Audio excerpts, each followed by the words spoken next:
And the good thing is you can interact with the two.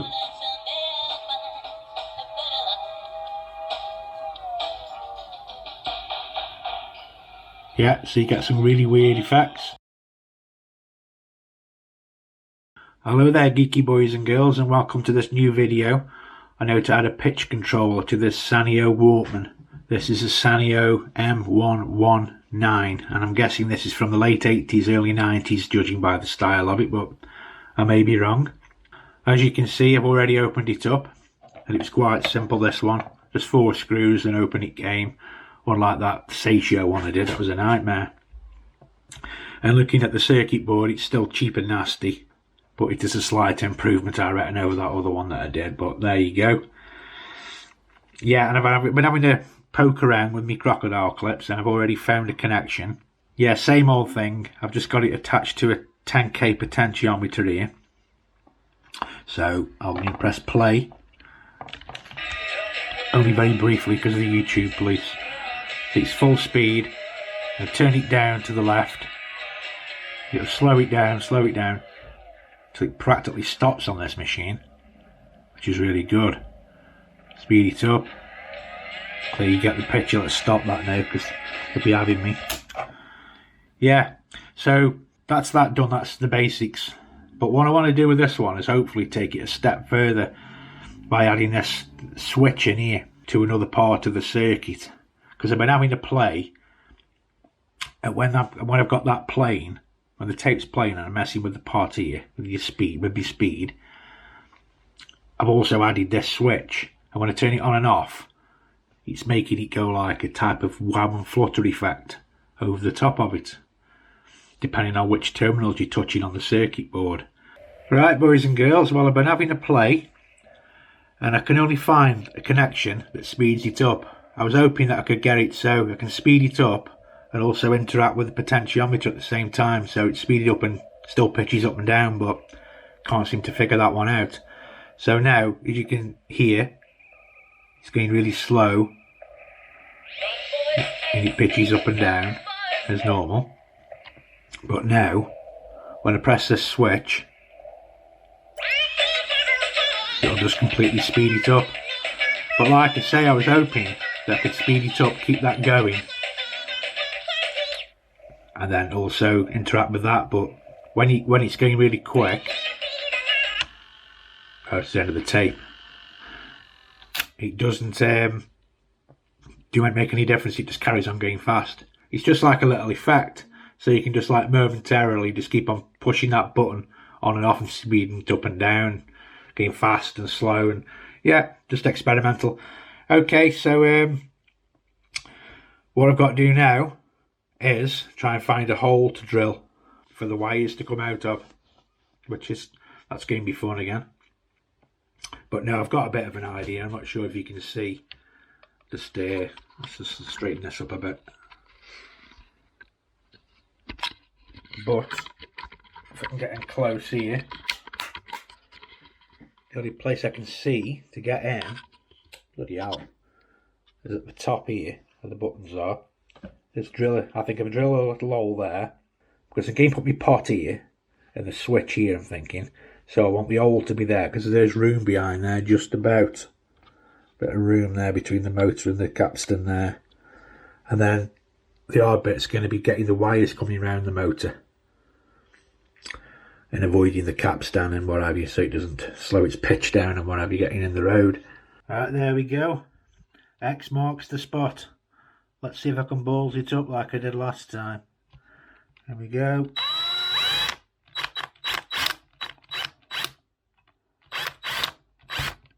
Whoa, it's gone. Oh, slightly off. But not to worry, not to worry. Right, let's see if it can snag up again. Oh, shit, it did as well. We got there though. There we go. Right, that's the old one. Right, I think that's roughly how I'm going to have it. I've got the switch here on the left, and I'll have the potentiometer there on the right. I'll glue that down with hot glue and then wire it in. All I've got to do now is just wire this to the circuit board. Well, I'm getting there, boys and girls. There's the 4 wires coming at the hole there. And I've managed to thread them through around the side of the battery compartment there, under the circuit board. And the red wire comes out here. It goes to that terminal there. I've just soldered that on. The white one goes there. That's for the speed. Quickly try it. Yeah, so that's stage 1 done. Right, there we go. That's the switch wired in. I've got the green wire of the switch going next to that IC there. And then the black wire I've soldered to the board there. Not sure if you can see it very clear. I'm presuming that's an earth spot there. It's like a big blob of solder. Now, that's it. It's all done. It's just a matter of like putting the case back together now. Then tidying these wires up. Sticking the potentiometer on there with some hot glue. And then the switch on there with some hot glue. Yeah. Well, this is what we got so far. So I'll press play again. You can hear it's getting really slow. Really slow, and then the usual routine. That's just turning it up and down there, as you've seen before. But now when I press the switch, it'll speed it up. Yeah. Press the switch again, slows it down, come back to the pot, and you go back to normal. Yeah. It's good fun. Yep, I love all this geeky stuff. It's just a pity that this doesn't have any effect once it's getting quick, but it doesn't matter. Right, there's pot number 1 on, all glued down. And what I did before I glued it, I think it's always a good idea just to scuff the back of the pot with a bit of sandpaper, give it a bit of a key. And I also did the same on the plastic as well. Just peace of mind, give you that bit of a extra bond. Right, boys and girls, there's been a slight change of plan. You know how I originally said we're going to have a switch on here? Well, we still are going to have a switch, but what I've done now with this switch is wired it in series to a second pot, this one here, not that one, that's a slow one. So I wired this switch in series to that, and in doing so, it's allowed me to change the pitch up and down separately to this one. So instead of me rattling on about it, I'll just show you what I mean. If I press play now, the switch is turned off. This is on a completely separate circuit. So let's just concentrate on this one. So I'll press play. Normal speed. Like I say, this is on a separate circuit here now. So pitch it down. You've seen that loads of times. But now on this other circuit here, if I press the switch now, you'll hear it go slightly quicker. Oops. There we go, it's latched on now. But now if I turn this one here, it'll allow me to go quicker.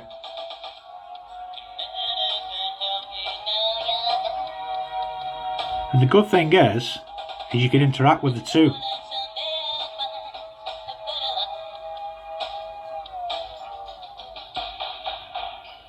Yeah, so you get some really weird effects. It's worked out a treat, that is. I'm pleased with that. Yeah, we got no issues with the copyright there neither, because that's an old band that I used to know from back in 1995. Yeah, so just to recap, it's wired in series, this one that goes quick here. The black wire comes out, goes onto the wiper of the potentiometer, and then it comes off this left hand side of the potentiometer onto the switch. Like I say, in series, you'll know what I mean if you're into electronics. Comes out the switch, then that goes back onto a green wire, and the green wire goes back into the unit. And there it is, boys and girls, all completed, all glued on, wired up, and working like a treat and ready for mass production. Yep. See, I've got my 2 pots on there.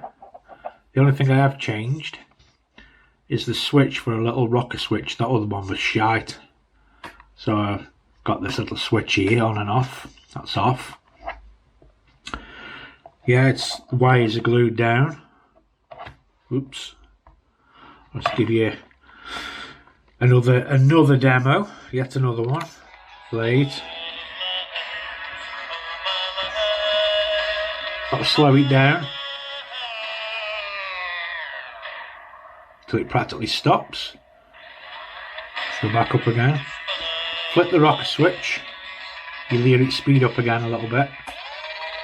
Quite a lot actually there, because it's turned all the way up. Turn it down. It off again. Now turn it on. Slight change in pitch and then it goes up. And like I was showing you before, it's you can interact with it.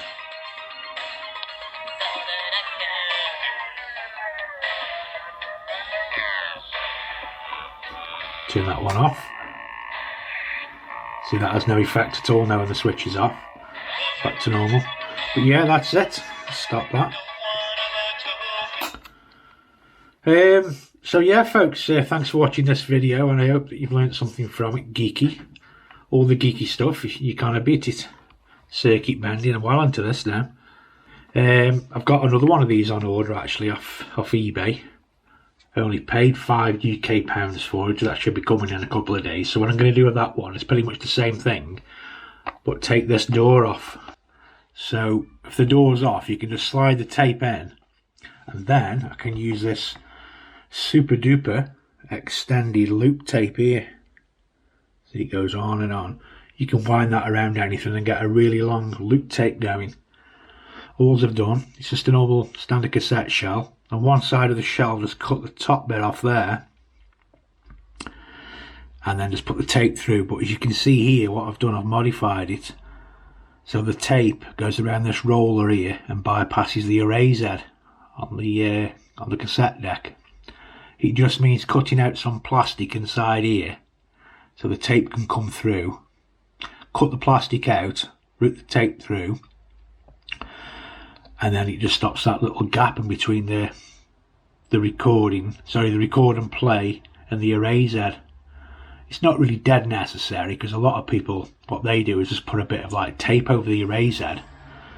Well, I've just taken it a step further by doing that, and it seems to work. It's completely a flawless loop. So yeah, I'll probably get around to doing a tutorial on how to do that eventually.